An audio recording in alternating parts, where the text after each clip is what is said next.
নমস্কার। আজকে যে ভিডিওটা নিয়ে এসেছি সেখানে কিছু সায়েন্সের আর কিছু এনভায়রনমেন্টাল কারেন্ট অ্যাফেয়ার্স আলোচনা করব এবং দু একটা আরও ছোটো ছোটো বিষয় আলোচনা করব, যেগুলো ডাব্লিউবিসিএস এবং ইউপিএসসি উভয় পরীক্ষায় আসতে পারে এবং সায়েন্সের কোশ্চেন সব পরীক্ষাতেই আসতে পারে। প্রথম টপিক হচ্ছে জাপানিজ কেমিস্ট যারা কিনা একটা ইউনিক পলিমার তৈরি করছে, এবার ডাব্লিউবিসিএসে এই ধরনের পলিমার, মোনোমার, এই ধরনের প্লাস্টিক রিলেটেড প্রচুর প্রশ্ন এসে থাকে। তো পলিমার ব্যাপারটা কি হচ্ছে কি, যেরকম দুটো কার্বন অ্যাটম দিয়ে পলিমার তৈরি হচ্ছিল এত বছর ধরে, এখন তারা সিঙ্গেল কার্বন অ্যাটমেই এই পলিমার তৈরি করে ফেলছেন আর কি। তো তার জন্য তারা ইউজ করছেন ডায়াজো কার্বনিল, ঠিক আছে, এই কম্পাউন্ডটা ইউজ করে দুটো কার্বনের জায়গায় একটা কার্বন ইউনিট ইউজ করছেন পলিমার চেন তৈরি করার জন্য। লাভ কী হবে না, এর ফলে যে ধরনের প্লাস্টিক বা যেগুলো তৈরি হবে সেগুলো প্রায় 130 ডিগ্রি সেলসিয়াস টেম্পারেচার পর্যন্ত সহ্য করতে পারবে, অর্থাৎ বিভিন্ন ক্ষেত্রে আরও ইউজ হবে। এমনিতে তো সব জায়গাতেই পলিমার ইউজ হচ্ছে, সেই জায়গায় আরও এগুলো বাড়বে আর কি, এই হচ্ছে কনসেপ্ট। প্যালাডিয়াম ক্যাটালিস্ট আছে এর মধ্যে, এনহ্যান্স প্রপার্টি হয়ে যাবে, এরকম সব অনেক কিছু লেখা আছে। তারপরে পয়েন্ট হচ্ছে যে হাতি বন্ধু, প্রধানমন্ত্রীর মানে মন কি বাত অনুষ্ঠানে তিনি উল্লেখ করেছেন। হাতি বন্ধু স্কিম হচ্ছে কি, মানুষ আর হাতির মধ্যে যে একটা কনফ্লিক্ট হচ্ছে সেটাকে থামিয়ে দেওয়া, অর্থাৎ কিনা এই স্কিমের মাধ্যমে এই হাতি বন্ধু নামের যে অর্গানাইজেশন রয়েছে তারা আসামের বিভিন্ন জঙ্গলে যে গাছগুলো খুব তাড়াতাড়ি বেড়ে ওঠে এবং হাতিরা খেয়ে থাকে, যেমন ধরুন ন্যাপিয়ার ঘাস, তারপরে হচ্ছে কলা গাছ, তারপরে হচ্ছে কাঁঠাল গাছ, এই ধরনের কিছু গাছ আছে যেগুলো তারা জায়গায় জায়গায় জঙ্গলের মধ্যে প্ল্যান্ট করছে, যেখানে হাতিরা সেটাকে গ্রহণ করছে, তারা আর জঙ্গলের বাইরে আসছেন না।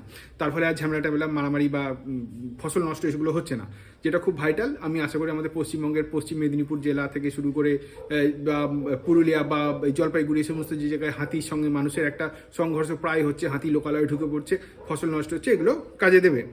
তারপরে হচ্ছে দুখানা টাইগার রিজার্ভ আরও যুক্ত হয়েছে, গুরু ঘাইদাস এবং এটা ছত্তিশগড়ে, আর হচ্ছে রাতাপানি যেটা মধ্যপ্রদেশে। তারপরে হচ্ছে এটা হচ্ছে স্টার্ট আপ ইন্ডিয়া 9 বছর কমপ্লিট করেছে, বেশ ভালোই আছে, এখন টিয়ার 2 টিয়ার 3 শহরে পৌঁছে গিয়েছে, মোটামুটি ভালোই কাজ করছে। জব ক্রিয়েশন ইত্যাদি হয়েছে। ইউনিকর্ন রয়েছে প্রায় 110টার মতন, যেগুলোর ভ্যালু 1 বিলিয়ন শুরুর 1 বছরের মধ্যেই হয়েছে। তারপরে হচ্ছে ভার্জিন কোকোনাট অয়েল, যেটা নিকোবর আইল্যান্ডের থেকে মানে তৈরি এবং সেটা জিআই ট্যাগ পেয়েছে। এটা এত ভাইটাল কেন, তার কারণ এটা প্রধানমন্ত্রী মন কি বাত অনুষ্ঠানে বলেছেন। তো এছাড়াও 6খানা প্রোডাক্ট আরও ডিসেম্বর মাসে ওই এলাকা থেকে, আন্দামান নিকোবর এলাকা থেকে জিআই ট্যাগ পেয়েছে। নিকোবরি ম্যাট, নিকোবরি হাট, নিকোবরি হোডি, আচ্ছা পাদাউক উডক্রাফট, আন্দামান নিকোবর কোকোনাট আর আন্দামান কারেন মাজলি রাইস, যেগুলো খুব ভাইটাল। ইউপিএসসিতে এরকম বিভিন্ন প্রোডাক্টের নাম দিয়ে বলে কোনটা জিআই ট্যাগ পেয়েছে পায়নি, এরকম বিগত 1 বছরের জিআই ট্যাগ ওলা কোশ্চেন ইউপিএসসি প্রিলিমিনারিতে বহুবার এসছে এবং এটাও আসতে পারে, কোনো নতুন কিছু নয়। তারপর হচ্ছে এনডিআরএফ, যেটা 2006 সালে মানে তৈরি করা হয়েছিল। এনডিআরএফ রেজিং ডে ছিল গতকাল, তো সেই হিসাবে এটা একটা কারেন্ট অ্যাফেয়ার্স। আর এরা কী কী বিষয়ে এনডিআরএফ, দেখুন ইউপিএসসি যখন প্রশ্ন করবে যে কী কী বিষয়ে এনডিআরএফ রেসপন্স করে, শুধুমাত্র ঝড়, বন্যা এইসব ক্ষেত্রে না, এছাড়া রয়েছে হচ্ছে disaster including earthquake, flood, cyclone, landslide, chemical, biological, radiological and nuclear emergency. ঠিক আছে, নিউক্লিয়ার এমার্জেন্সি হলে কেমিক্যাল বা রেডিওলজিক্যাল, বায়োলজিক্যাল যাই হবে সব কিছুতেই আসছে এরা। তারপরে হচ্ছে আরেকটা ভাইটাল জিনিস হচ্ছে ডিজাস্টার রিস্ক রিডাকশন। আজকাল দেখবেন প্রায় বিভিন্ন শহরে হয়, আমেরিকায় এক জায়গায় দাবানল হয়ে যাচ্ছে, আমেরিকায় আরেকদিকে মানে এত তুষার ঝড় হচ্ছে যে লোকের কারেন্ট অফ হয়ে গিয়ে লোকজন ঠান্ডায় মরে যাচ্ছে। তারপরে ভারতবর্ষে তো প্রত্যেক 1-2 মাস পর হয় কেরালায়, নইলে অন্ধ্রপ্রদেশে, তামিলনাড়ুর মাদুরাই শহরে, মাদুরাই না ওই শহরটার নাম আমার মনে পড়ছে না, এই বাস 2-3 দিন আগে এমন বৃষ্টি হয়েছে 10 সেন্টিমিটার, যে রাস্তায় জল জমে গিয়ে বন্যা হয়ে গিয়েছে। তাহলে আপনি চিন্তা করুন, শীতকালে বৃষ্টি তো হয় ঠিক আছে থাঞ্জাভুর জেলায় রিট্রিটিং মনসুনের জন্য, কিন্তু এত বৃষ্টি হয় না। তো এই যে ডিজাস্টার যখন তখন হয়ে যাচ্ছে, যেমন সেই কেরালায় ওয়েয়ান্ডে ল্যান্ডস্লাইড হয়ে গেল, তো এই যে জিনিসগুলো হচ্ছে, এই যে এর ফলে যে ডিজাস্টার হচ্ছে, তাহলে কি হচ্ছে, এই ডিজাস্টার রিস্ক রিডাকশনের জন্য সেন্ডাই ফ্রেমওয়ার্ক খুব ভাইটাল, আসতে পারে ডাব্লিউবিসিএস হোক বা ইউপিএসসি হোক, আসতেই পারে।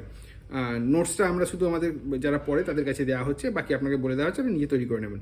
পার্টনার্স ফর রেজিলিয়েন্স, এটা হচ্ছে সমগ্র বিশ্বজুড়ে 50টা সুশীল সমাজ মানে সিভিল সোসাইটি অর্গানাইজেশন মিলে এই পার্টনার ফর রেজিলিয়েন্স তৈরি করছে। এটা কেন তৈরি করছে, যেগুলো হচ্ছে ডিজাস্টার প্রোন এলাকা, যেখানে খুব বেশি ডিজাস্টার হয়, সেইখানে আর কি এরা কাজকর্ম করছে, যাতে লোকজনের ওখানে ক্যাপাসিটি বিল্ডিং করা হচ্ছে, ইকোসিস্টেম বেস সলিউশন ইত্যাদি ইত্যাদি সব দেওয়া হচ্ছে। তারপরে হচ্ছে ইকো ডিআরআর। ইকো ডিআরআর কথাটার মানে হচ্ছে ecosystem based disaster risk reduction. সুতরাং ডিজাস্টার রিস্ক রিডাকশনের উপরে এই বছর ইউপিএসসিতে তো ডেফিনেটলি একটা প্রশ্ন আসতেই পারে, মানে খুব মানে আমার আশা রয়েছে। হ্যাঁ, তো আপনি যদি আরও কিছু ডিজাস্টার রিলেটেড কিছু কনসেপ্ট আরও টপিক ইন্টারনেটে পেয়ে যান, সেগুলো সার্চ করে নিজেরা মেটেরিয়াল তৈরি করুন। তো ecosystem based disaster risk reduction, eco DRR বলা হচ্ছে।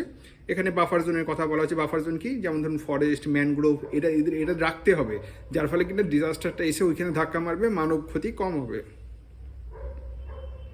বাকি সয়েল স্টেবিলাইজেশন ইত্যাদি ইত্যাদি রয়েছে।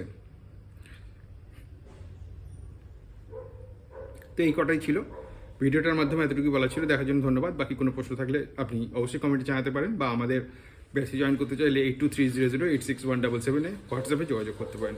নমস্কার।